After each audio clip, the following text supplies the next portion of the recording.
Hi there, welcome back to the channel. Today I wanted to do another Portugal video and I want to address the topic of energy, basically electricity bills and changing electricity suppliers. It's something that many people, especially many expats in Portugal, perhaps aren't very aware of. Most people tend to be with EDP because the people that they bought their house from were with EDP, and it's the kind of legacy state energy provider in Portugal. And in some cases EDP might be offering people a great deal, but in many cases I think that people would benefit from shopping around for electricity simply because it's a commodity. One unit of electricity is exactly the same as another unit of electricity. There's no purpose to pay more. And certainly that's how I feel about it. I think that most people would benefit from taking a look at the simulation that we're going to do on the ERSE website. We'll jump into that in just a moment. And you will see that there are a wide range of electricity providers with different offers, many of whom may well offer better value. Some of them are Spanish, some of them are Portuguese. It's because there's an integrated Iberian energy grid. The transition between companies is completely seamless. The process takes about 3 or 4 working days. You get a text message or email confirmation to tell you you're with the new supplier, and apart from that you don't have to worry about anything. You're not going to get cut off or anything like that. Most of these companies offer customer service which is adequate. Some of them are very good, like for example GoldEnergy if you call them up, and many of them offer support in English. And if they don't offer it in English, maybe don't go with that company if that makes you feel uncomfortable, or just use email support and Google Translate it. Write what you want to write in English and send it off. It's not rocket science to do. The process of changing the electricity supplier starts with an ERSE simulation to work out who will be the cheapest supplier in your case. And after that you go to the website, and I will link in the description below the various websites for the major suppliers anyway that people can take a look at. And okay, so without further ado, let's dive into the simulation and see how we can start saving.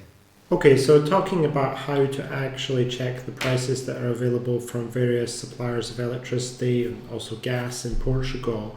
The first step is to go to this website, and there's a link in the description below, and it's to ERSE, which is the electricity regulator in Portugal, and they have a simulation mechanism which enables you to work out based on either your estimated consumption or an exact bill, we'll see that in a minute, exactly how much you would pay with a variety of suppliers. So here is the landing page, and you simply hit simular. If you feel uncomfortable with it being in Portuguese, you can just switch it over to English with Google Translate, and it works just as well apart from the images. So if you just hit the simulate button, this page is going to pop up. Again, it's going to be in Portuguese initially, and you'll have to move each one over into English if you so desire. Basically, it's asking you for electricity, natural gas, or both of them. Now, obviously, that will depend upon which service you're looking for. For most people, though, it's going to be electricity. Certainly, I don't have natural gas, and a lot of modern houses, especially in the countryside, don't seem to have natural gas. They either have bottles or they just simply don't have a natural gas supply. If you're in an urban area, like Coimbra, for example, or Lisbon or Porto, then you may well have the service available and you might want to look at that. But anyway, for the purposes of this video, we're going to do electricity. So let's just click on that. The next page that appears basically enables you to choose from a variety of different options. You've got these ones here between 40 and 200 euros per month. It gives you examples of what that might entail, like a couple with no children or whatever. However, the best way to do this is actually to do it exactly based on a previous bill that you have in your possession. In that way, you're likely to have less uncertainty and to get a more exact simulation. So if we just hit this, which is Fatura de Consumidor Residencial, which means an invoice of a residential consumer, and this is give you a personalized simulation. Okay, so next question, what is the potencia that you have contracted? Now you're going to find this on your electricity bill. If you don't just know it, it will be on your electricity bill. It will say what is the contracted level of power basically that you have before the circuit breaker trips or whatever. Most people that live in apartments are usually on 6.9 or less. If you're living in a house, you would be on 6.9 or more, probably. But you'll have to look at the bill, and depending on what electrical appliances you have in your apartment or in your home, then it may vary what you need. One thing I will say about this is that you definitely pay for the potencia, and you often pay quite a lot for it. People around me tend to have much higher potencia levels than I do. Many of my neighbours have 20.7, whereas I have 6.9 for basically the same size of property, and I'm fully electric and so are they. But they think they need the higher potencia. I think that in some cases they're mistaken. And in other cases they just want to have the security of knowing that they could put on every single electrical appliance that they own simultaneously without any issues. Personally, I don't frequently feel the need to do that, and I've never had any problem running the things that I want to run when I want to run them on 6.9. My house is fully electric, so boiling water is electric, washing machines, we have two, they're sometimes on together, they're electric. The water heating system is electric, although most of it's done by solar. Obviously computers and TV and all these other things are electric too, although they don't use very much. But you'll have to make your own decision. If you have a pool and the pool is running filtration and things like that, possibly heating as well, underfloor electric heating in the winter, then sure, you might need a higher level of potencia. But don't jump the gun on it. Actually do an accurate assessment and try to find out what your habits are before you contract for a very high potencia, simply because you'll end up paying it no matter what, and it's very difficult to know whether or not you use that potencia or you don't use it without having a professional come in and making an assessment, or without just doing trial and error, which is kind of what I did. I landed on 6.9. I took it down from 10.35, which the previous owner had, and it's been absolutely fine, no regrets. The next section is an option about the horaria. This is like the schedule that they have for charging power in Portugal. It's 3 or sometimes even 4 different rates. You have simples, which means you'll pay the same cost for a unit of electricity any time of day. Bi-horaria, which is 2 different tariff rates depending on whether it's during the day or at night. And tri-horaria, early morning, then you have during the day, and then you have late at night. For the purposes of this video, I'm just going to click simples because that's actually what I have.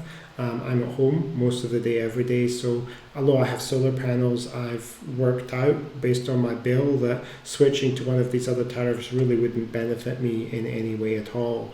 So I'm not going to go through the hassle of doing it. If you're the kind of person that maybe has solar panels on their property and goes out during the day, most of the day, then you might want to look more intensively at bi-horario or tri-horario. It may benefit you, but for me, simples is probably the best. And then you want to talk about the data that you're going to give for your electricity consumption. This is in kilowatt hours that you've used, refer to which period. Now people get bills like every month, every 2 months, every year in some cases for one of my neighbours. I do it monthly, and so that's what I'm going to be putting in here.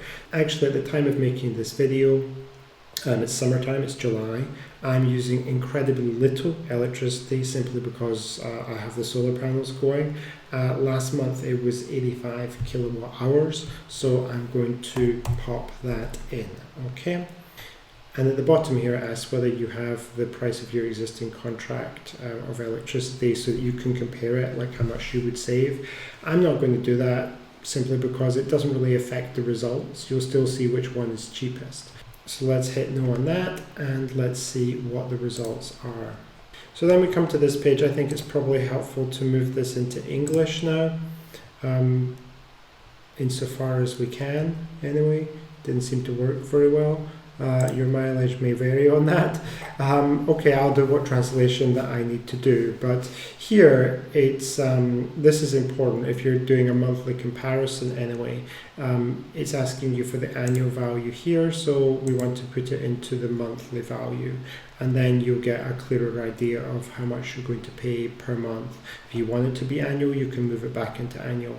Okay, so you're residential and you're paying monthly. Now, at the side here, you have various different types of offers which are available, and in my opinion, it's helpful to exclude some of them.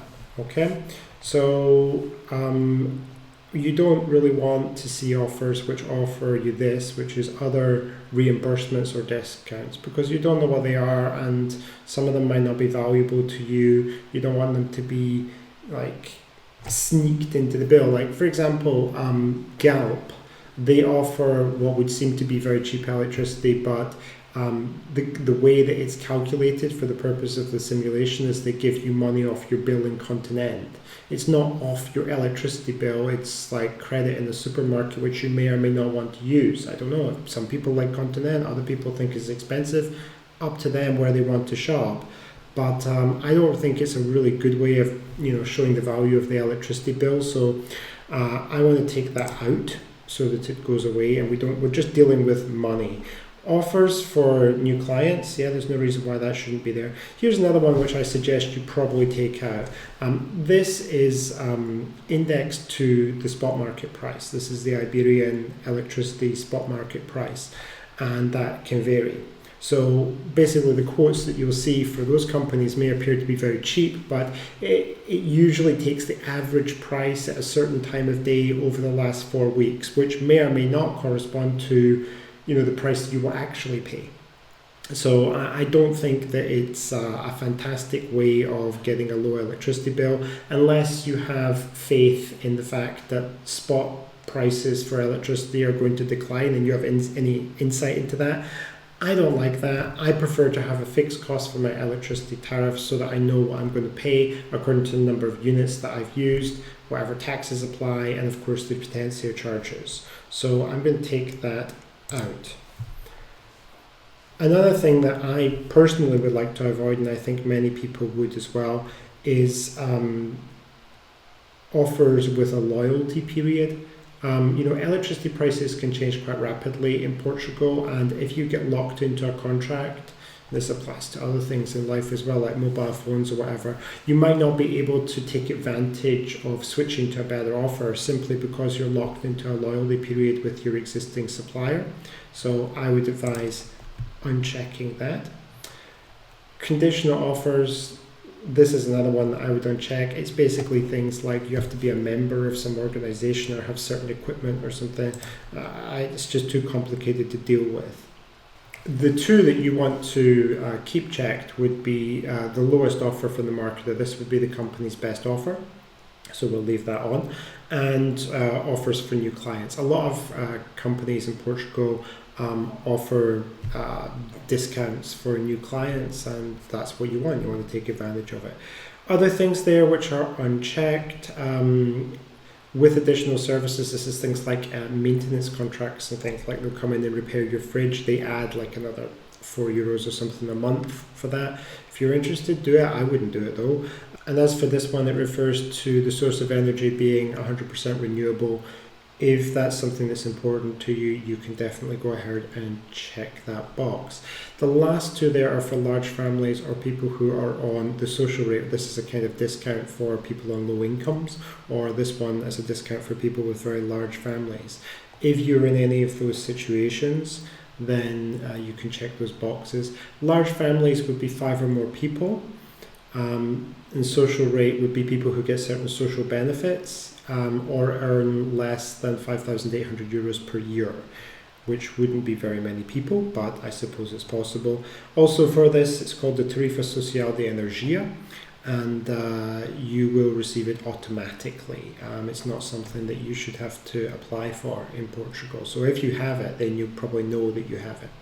So just looking at the results, this is for my consumption, you can see that the best one for me would be to go with regulated price conditions. There are actually two markets for electricity in Portugal.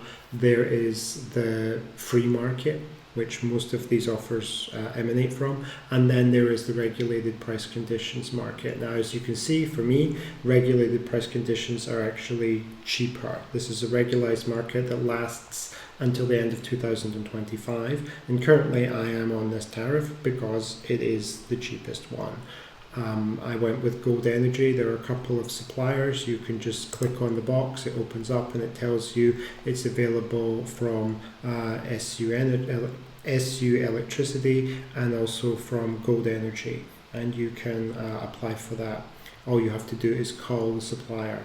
You just do a Google search for the supplier's information and call them up or send them an email. Use Google Translate to send it in Portuguese if you want to do that. I think that's probably better. Ask a Portuguese person to call, or if it's in the case of GoldEnergy or some of the larger companies, you can just call in English. It won't be a problem. Moving down through the list, you can see that the offers are coming thick and fast, and there's not really very much difference between them in my case.